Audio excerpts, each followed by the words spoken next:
राधे राधे भक्तजनों, आज आप सुनेंगे सोमवार व्रत कथा। एक बार एक शिव भक्त अपने गांव से केदारनाथ धाम की यात्रा पर निकला। पहले याता की सुविधा तो भी नहीं थी। वो पैदल ही निकल पड़ा। रास्ते में जो भी मिलता केदारनाथ का मार्ग पूछ लेता। मन में भगवान शिव का ध्यान करता रहता। चलते चलते उसको महीनों बीत गया। आखिरकार एक दिन वो केदार धाम पहुँच ही गया। केदारनाथ में मंदिर के द्वार 6 महीने खुलते हैं और 6 महीने बंद रहते हैं। वो उस समय पर पहुंचा जब मंदिर के द्वार बंद हो रहे थे। पंडित जी को उसने बताया वो बहुत दूर से महीने की यात्रा करके आया है। पंडित जी से प्रार्थना की, कृपा करके दरवाजे खोलकर प्रभु के दर्शन करवा दीजिए। लेकिन वहाँ का तो नियम है, एक बार बंद तो बंद, नियम तो नियम होता है। वो बहुत रोया, बार बार भगवान शिव को याद किया कि प्रभु बस एक बार दर्शन करा दो। वो प्रार्थना कर रहा था सभी से, लेकिन किसी ने भी नहीं सुनी। पंडित जी बोले, अब यहाँ 6 महीने बाद आना। 6 महीने बाद यहाँ के दरवाजे खुलेंगे। यहाँ 6 महीने बर्फ और ठंड पड़ती है। और सभी जन वहाँ से चले गए। वो वहीं पर रोता रहा। रोते रोते रात होने लगी। चारों तरफ अंधेरा हो गया, लेकिन उसे विश्वास था अपने शिव पर कि वो जरूर कृपा करेंगे। बहुत दिन चलने की वजह से उसने बहुत भूख और प्यास भी लग रही थी। उसने किसी की आने की आहट सुनी। देखा एक सन्यासी बाबा उसकी ओर आ रहा है। वो सन्यासी बाबा उसके पास आया और पास में बैठ गया। सन्यासी बाबा ने पूछा, बेटा कहाँ से आया है? उसने सारा हाल सुना दिया और बोला, मेरा आना यहाँ पर व्यर्थ हो गया बाबा जी। बाबा जी ने उसे समझाया और खाना भी दिया। और फिर बहुत देर तक बाबा उससे बात करते रहे। बाबा जी को उस पर दया आ गई। वो बोले, बेटा मुझे लगता है सुबह मंदिर जरूर खुलेगा और तुम्हें जरूर दर्शन करना प्राप्ति होगा। बातों बातों में इस भक्त को ना जाने कब नींद आ गई। सूर्य के मध्यम प्रकाश के साथ भक्त की आंख खुली। उसने इधर उधर बाबा को देखा, किंतु वहाँ कहीं नहीं थे। उससे पहले कि वो कुछ समझ पाता, उसने देखा पंडित जी आ रहे हैं अपनी पूरी मंडली के साथ। उसने पंडित जी को प्रणाम किया और बोला, कल आपने तो कहा था मंदिर 6 महीने बाद खुलेगा और इस बीच कोई नहीं आएगा यहाँ, लेकिन आप तो सुबह ही आ गया है। पंडित जी ने उसे गौर से देखा, पहचानने की कोशिश की और पूछा, तुम यही हो जो मंदिर का द्वार बंद होने पर आए थे, जो मुझे मिले थे? 6 महीने होते ही वापस आ गया। उस आदमी ने आश्चर्य से कहा, नहीं, मैं कहीं नहीं गया। कल ही तो आप मिले थे। रात में मैं यही सो गया था, मैं कहीं नहीं गया। पंडित जी के आश्चर्य का ठिकाना नहीं था। उन्होंने कहा, लेकिन मैं तो 6 महीने पहले मंदिर बंद करके गया था और आज 6 महीने बाद आया हूँ।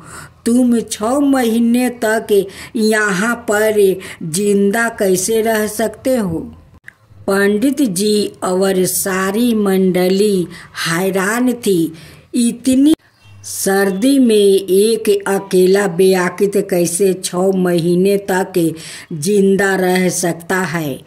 तब उस भक्त ने उनको सन्यासी बाबा के मिलने और उसके साथ की गई सारी बातें बता दिया कि एक सन्यासी आया था, लंबा था, बड़ी बड़ी जटाएं था, एक हाथ में त्रिशूल था और एक हाथ में डमरू था, मिर्गा छाल पहने हुए थे।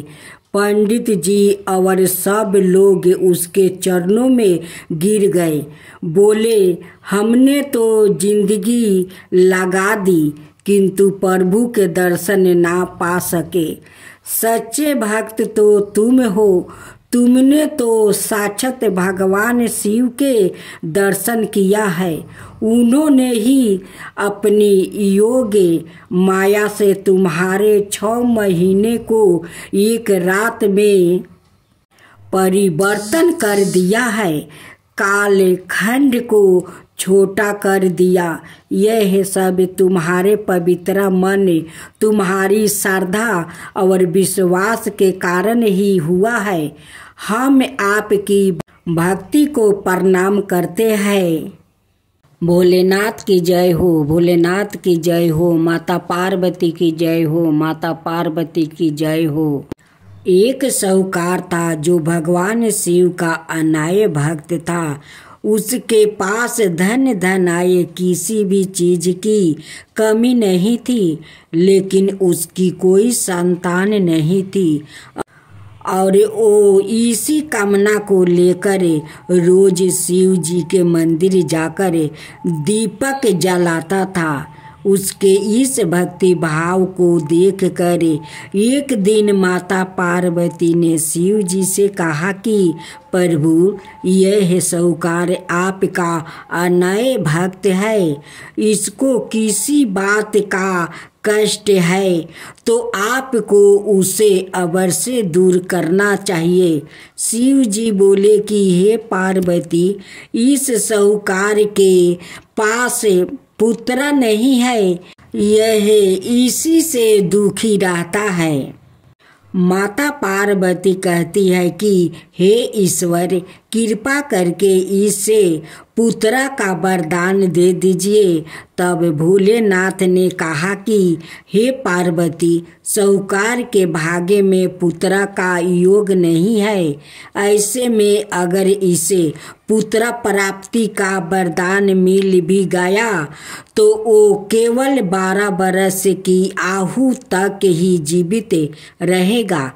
यह सुनने के बाद भी माता पार्वती ने कहा कि हे प्रभु, आपको इस साहूकार को पुत्र का वरदान देना ही होगा।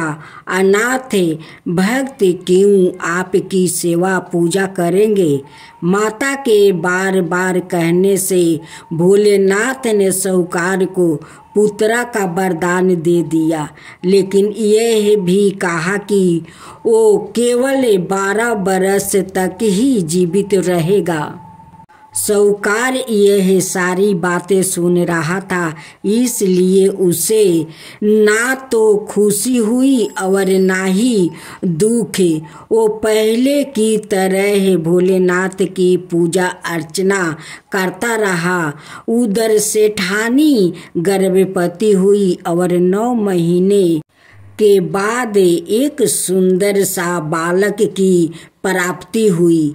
परिवार में खूब उत्साह मनाया गया, लेकिन साहूकार पहले ही की तरह रहा और उसने लड़का की 12 बरस की आयु का जिक्र किसी से भी नहीं किया।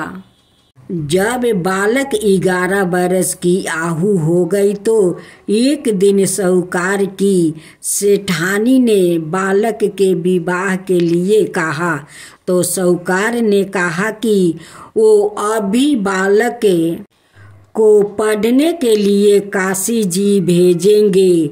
इसके बाद उसने बालक के मामा जी को बुलाया और कहा कि इसे काशी पढ़ने के लिए ले जाओ और रास्ते में जिस भी स्थान पर रुकना वहाँ यज्ञ करते और ब्राह्मणों को भोजन कराते हुए आगे बढ़ना।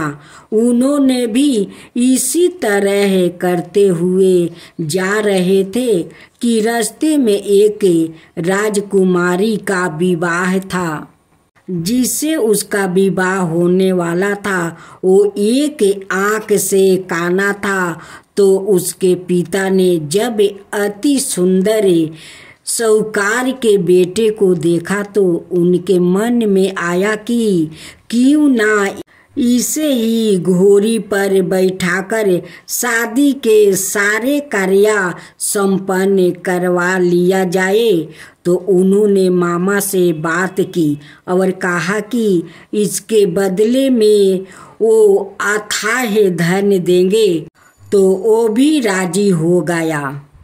इसके बाद साहूकार का बेटा विवाह की वेदी पर बैठा और जब विवाह कार्य संपन्न हो गया तो जाने से पहले उसने राजकुमारी की चदरी के पल्लू पर लिखा कि तेरा विवाह तो मेरे साथ हुआ, लेकिन जिस राजकुमार के साथ भेजेंगे वो तो एक आँख का काना है। इसके बाद वो अपने मामा के साथ काशी के लिए चल गया।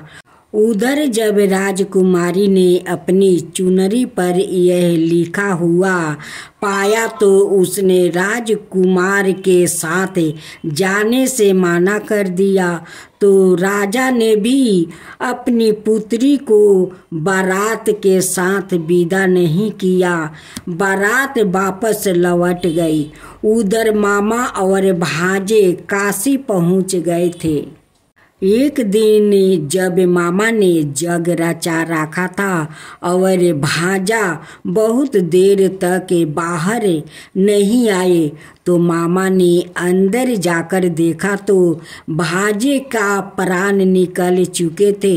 वो बहुत परेशान हुए, लेकिन सोचा कि अभी रोना पीटना मचाया तो ब्राह्मण चल जाएंगे और जग का कार्य अधूरा रह जाएगा। जब जग संपन्न हुआ तो मामा ने रोना पीटना शुरू किया। उसी समय शिव पार्वती उधर से जा रहे थे तो माता पार्वती ने शिव जी से पूछा, हे प्रभु, ये कौन रो रहा है? तभी उन्हें पता चलता है कि यह तो भोलेनाथ के आशीर्वाद से जन्म हुआ साहूकार का पुत्र है। तब माता पार्वती कहती है कि हे स्वामी, इसे जीवित कर दीजिए। अनाथ रोते रोते इसके माता पिता के प्राण निकल जाएंगे। तब भोलेनाथ ने कहा कि हे पार्वती, इसकी आयु इतना ही थी सो वो भोग चुका है।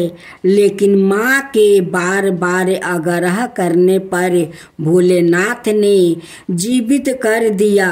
लड़का ओम नमः शिवाय करते हुए उठा और मामा भांजे दोनों के ईश्वर को धन्यवाद दिया और अपनी नगरी की ओर लौटा। रास्ते में वही नगर पारा और राजकुमारी ने उन्हें पहचान लिया। तब राजा ने राजकुमारी को साहूकार के बेटे के साथ बहुत सारे धन धनाये के साथ विदा किया। उधर साहूकार और उसकी पत्नी छत पर बैठे थे। उन्होंने यह प्राण कर रखा था कि यदि उनका पुत्र सकुशल ना लौटा तो वो छत से कूद कर अपना प्राण त्याग देंगे। तभी लड़के के मामा ने आकर साहूकार के बेटे और बहू के आने का समाचार सुनाया, लेकिन वो नहीं माने तो मामा ने शपथ पूर्वक कहा। तब तो दोनों को विश्वास हो गया और दोनों ने अपने बेटे बहू का स्वागत किया। उसी रात साहूकार को सपने में शिव जी ने दर्शन दिया और कहा कि तुम्हारे पूजन से मैं प्रसन्न हुआ। इसी प्रकार जो भी व्याकृत इस कथा को पढ़ेगा या सुनेगा उसके समस्त दुखों दूर हो जाएगा और मन बचित सभी कामनाओं की पूर्ति होगी। जय शिवा ओमकारा प्रभु हरे शिवा ओमकारा ब्रह्मा विष्णु सदा शिव अर्धंगिनी धारा।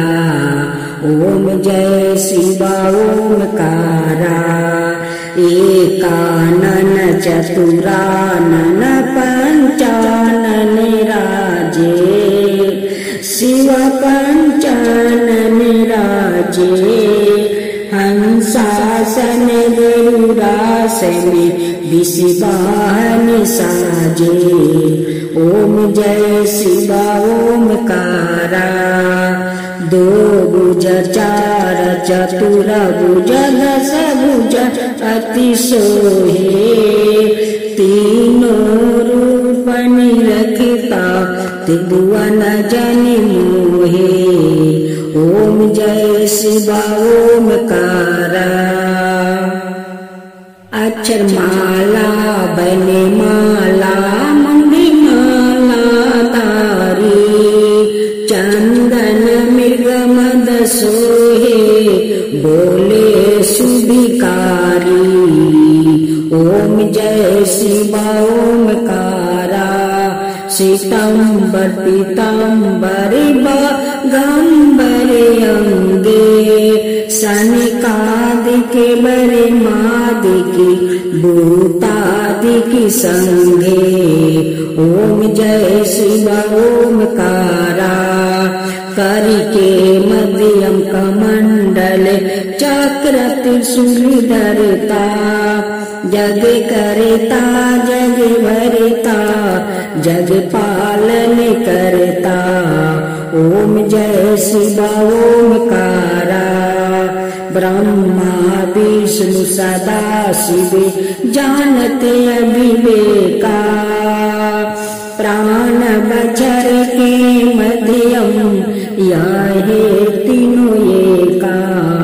ओम जय शिवा ओमकारा तीर गुण शिव जी के आरती जो कोई नर गावे शिवा जो कोई नर गावे। कहत शिवानंद स्वामी मन भजत शिवानंद स्वामी मन बाचित फल पावे। ओम जय शिवा ओमकारा जय शिवा ओमकारा।